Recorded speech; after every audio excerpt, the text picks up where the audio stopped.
আপনি খেয়াল করে দেখবেন আজকে পাকিস্তানের পত্রপত্রিকায় বিশাল করে প্রবন্ধ ছাপা হচ্ছে যে শেখ হাসিনার কাছ থেকে শিক্ষা গ্রহণ করুন। আসসালামু আলাইকুম।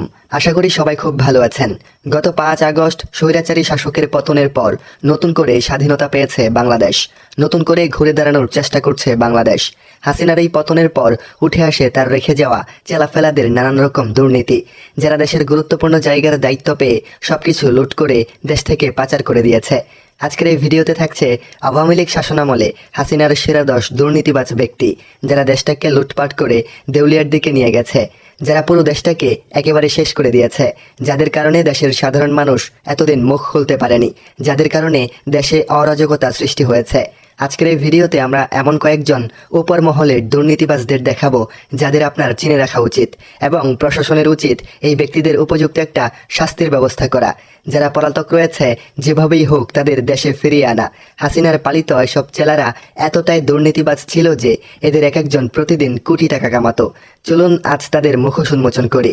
আর একটা অনুরোধ, ভিডিওতে একটা লাইক ও আমাদের চ্যানেলটা সাবস্ক্রাইব করতে ভুলবেন না। তাদেরকে ড্রাগ করা হয়েছে যেন তারা বুক পেতে পুলিশের সামনে চলে আসতে পারে। বাংলাদেশের দুর্নীতিবাজ সেরা 10 ব্যক্তির তালিকায় আজ প্রথমে রয়েছে প্রাক্তন স্বরাষ্ট্রমন্ত্রী আসাদুজ্জামান খান কামাল। সময়ের সাথে তার রাজনৈতিক অবস্থান যতটা শক্তপোক্ত হয়েছে, ঠিক ততটাই বেড়েছে তার নানান অপকর্ম। তার এই অপকর্ম পুরো তেজগাঁও এবং শেরেবাংলা এলাকায় বিকট আকারে ছড়িয়ে পড়েছিল। তেজগাঁও এবং শেরেবাংলা এলাকায় চাঁদাবাজি, টেন্ডারবাজির সকল টাকা এই স্বরাষ্ট্রমন্ত্রীর পকেটে ঢুকত। তার এসব চাঁদাবাজি এবং টেন্ডারবাজির টাকা তুলত ছাত্রলীগের নানান সিন্ডিকেট। দুর্নীতিবাজ এবং মন্ত্রীর নামে ঢাকার কাউরান বাজার সহ নানান আবাসিক হোটেল এবং মাদকের কারখানা থেকে প্রায় প্রতিদিন 1.5 কোটি টাকা চাঁদা তোলা হতো। এর বিনিময়ে সেই নগরীতে চলত নানান রকম অপকর্ম। মাদকের কারখানায় চলত মাদকের ব্যবসা, আর আবাসিক হোটেলগুলোতে চলত দেহ ব্যবসা। আর এর নেপথ্যে ছিল স্বরাষ্ট্রমন্ত্রী আসাদুজ্জামান খান কামাল। এমন অপকর্ম ছাড়াও এই কামাল দেশের উন্নতির অন্তরায় দাঁড়িয়েছিল। আপনি জানলে অবাক হবেন, আসাদুজ্জামান খান কামাল দ্বারা পরিচালিত তার চেলাফেলারা শেরেবাংলা নগরীর নানান সরকারি উন্নয়নমূলক কাজে বাধা দিত যদি তাদের চাঁদা না দেওয়া হতো। স্বরাষ্ট্রমন্ত্রীর এমন সব অপকর্মের কথা বলে আজ শেষ করা যাবে না। চলুন তালিকার 2 নম্বরে কে আছে তা জেনে আছি। আমাদের আজকের এই সেরা 10 দালাল চক্রের তালিকায় দ্বিতীয় স্থানে রয়েছে কুচিন্তা ফাউন্ডেশনের চেয়ারম্যান দাবি করা মোহাম্মদ এ আরাফাত, যার পুরো নাম মোহাম্মদ আলী আরাফাত। দুর্নীতিবাজ, নারীবাজ এবং ইসলাম বিদ্বেষী এই আরাফাত আওয়ামী শাসনামলে সজীব ওয়াজেদ জয়ের বন্ধু হিসেবে পুরো দেশে ত্রাসের রাজত্ব কায়েম করেছিল।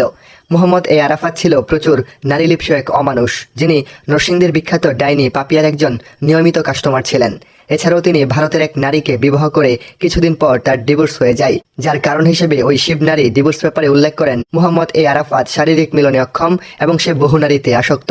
এছাড়াও একই কারণে অভিনেত্রী সৌমি কাইসারের সাথে তার বিবাহ বিচ্ছেদ হয়। বিবাহ বহির্ভূত ছাড়াও এই আরাফাত দেশ বিদেশে নানান সময় নারী কেলেঙ্কারিতে জড়িয়েছিলেন। এ তো গেল নারীদের প্রতি তার অপকর্মের কথা। এই আরাফাত সাহেব জয়ের একজন বন্ধু হিসেবে দেশে একের পর এক দুর্নীতি চালিয়ে গেছে। এই ভণ্ড এখন পলাতক রয়েছে।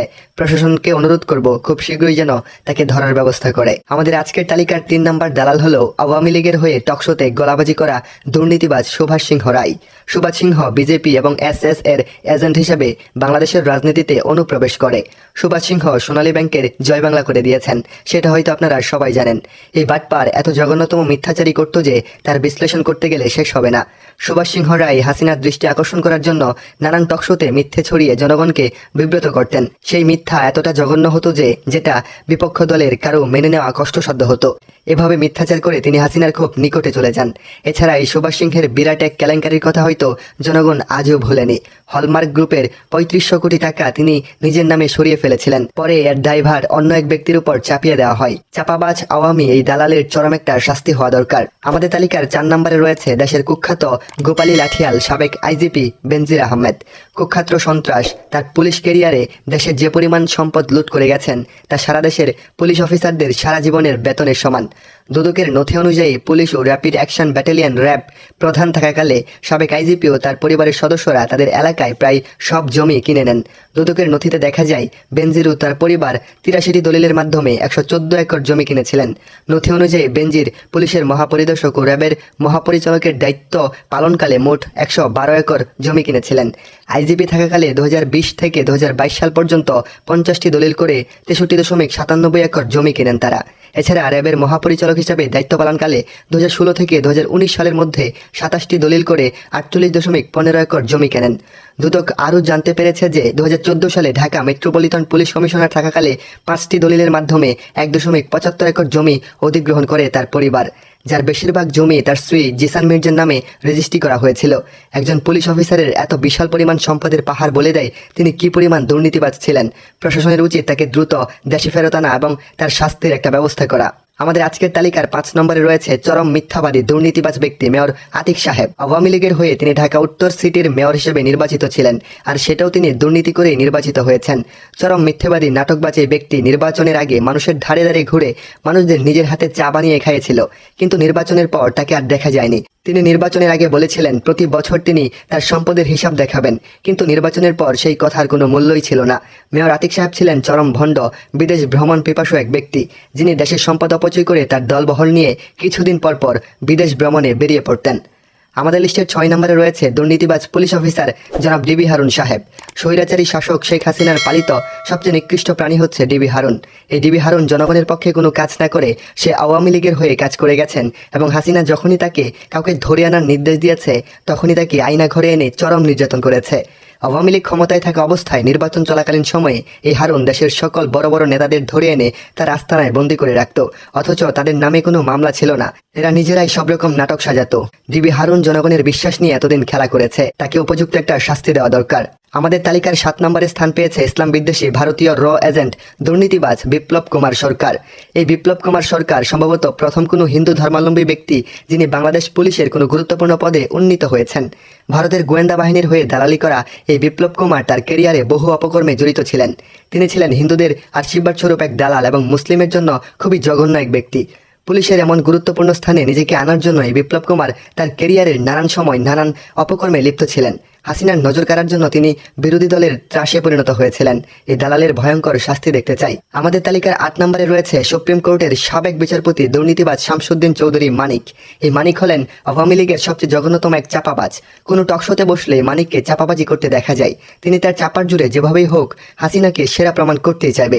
জাস্টিস মানিক হাসিনার একজন দুর্নীতিবাজ দালাল, যার প্রতিটা রায় পরিবর্তন হয় হাসিনার ইশারায়। হাইকোর্টের রায়ও তিনি বদলে দিতেন দলের হুকুমের ভিত্তিতে। তাছাড়াও জাস্টিস মানিকের ব্যবহার খুবই জঘন্য। তিনি অল্পতেই রেগে যান। হাই ব্লাড প্রেশারের এই রোগীর ধৈর্য নাই বললেই চলে। এই ক্ষণিকের পোলার প্রতি মনে হয় প্রতিটা বাঙালি খুবই রেগে আছে। যেখানে পাবে সেখানে মনে হয় তাকে শায়েস্তা করে যাবে। আমাদের তালিকার 9 নম্বরে রয়েছে শেখ হাসিনা কর্তৃক পালিত তার নিজের বাসার কর্মী জাহাঙ্গীর আলম ওরফে পানি জাহাঙ্গীর। শেখ হাসিনার বাসায় কাজ করায় পানি জাহাঙ্গীর 400 কোটি টাকার মালিক হয়ে যায়, এবং তিনি হেলিকপ্টার ছাড়া চলেনি না।